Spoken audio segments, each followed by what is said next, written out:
If you are familiar with cosmic horror, there's a good chance you've heard of The Empty Man, one of the more popular and fitting movies in the genre.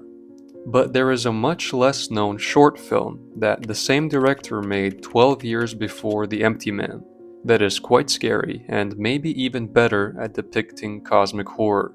And I thought it was very interesting, so I'm here to talk about it and share some thoughts I had. I will first go over the story, so we will slowly get into spoiler territory, so be warned of that.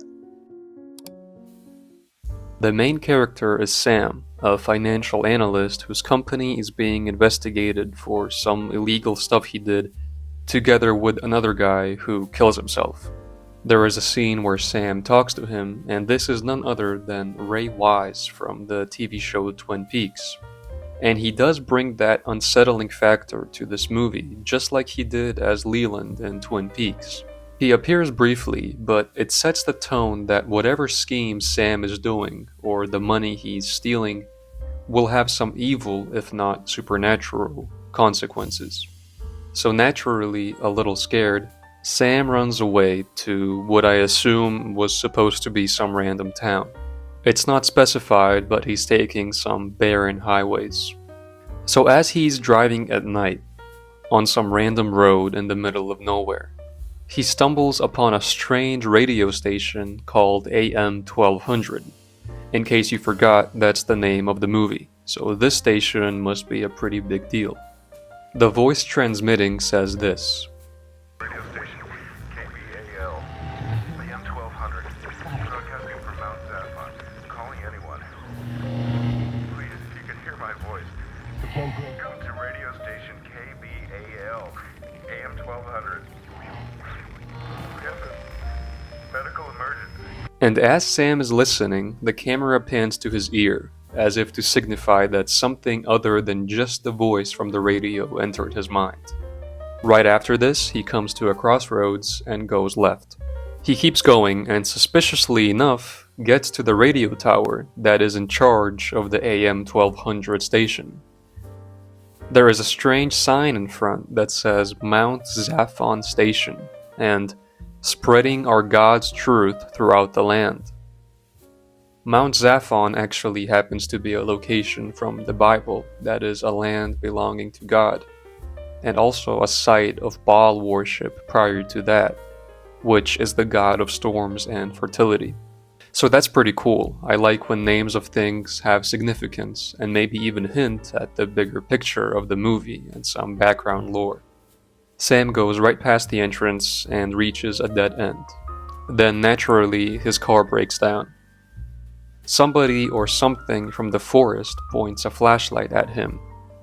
Then it quickly turns off and creepy music starts playing. But he keeps looking in the direction, maybe paranoid, but maybe he also actually saw something that we didn't get to. Left with no other choice, he starts walking and gets back to the radio tower, which I thought was farther from him, but I could be wrong. Despite initially being adamant about not going inside the station when he first found it, that's exactly what he ends up doing now. The place is run down. Phones ring, pencils drop. It's a classic horror movie environment. Soon enough, he finds a guy tied down that appears to be dead, but surprise, he's alive, at least in some form. And he starts going off on a cosmic horror ramble, talking about how he was summoned here by something, or that they summoned something, and that whatever entity lives here has a back and front connection with the humans. Sam tries to leave, but it seems that this guy will not be letting that happen. I'd rip you apart before you got 10 feet out the door. He says he wouldn't want to do it, but he would have to. How there's no choice, but there's a freedom to that. He talks about kinetic energy and its connection to moral power, which is interesting. Maybe this means that something powerful enough can alter the way you think. He breaks himself out of the handcuffs and gets easily beat up by Sam. When he starts bleeding, it seems that whatever was corrupting him now fully passed on to Sam, who tries to fight it, but of course he is unable to do so. Now he has become nothing but an agent of something far more powerful. Then Sam gets this weird need to chop up the guy he just killed, and the camera pans to a well that looks more like a crater, but for something that came from inside the earth rather than from space. And inside the well is a bunch of water, and a strange sound. A single eye emerges and then rotates to reveal a humanoid mouth, clearly waiting to be fed. I think the monster looks really cool here, and how it rotates to reveal other parts of itself. Who knows what other parts it's hiding that we didn't get to see. And I wonder if the monster is just a ball that has an eye and a mouth, or if it's something huge and there's a whole room that it lives in down there. I can imagine this creature being trapped here, and some cultists found it and then built this radio tower on top of it because it influenced them to do so. So it becomes clear that the guy that was trapped here is about to become food for the creature. Then Sam takes over the radio and calls out to new travelers, some of which will be unfortunate enough to continue this twisted cycle. The length of this movie works really well for the subject, which is why in the intro I said that this might depict cosmic horror better than some other movies. Not to say that movies like The Empty Man or The Thing aren't great, but most of the first and significant cosmic horror stories were short stories, and this movie and its length perfectly depict the events of one of those stories.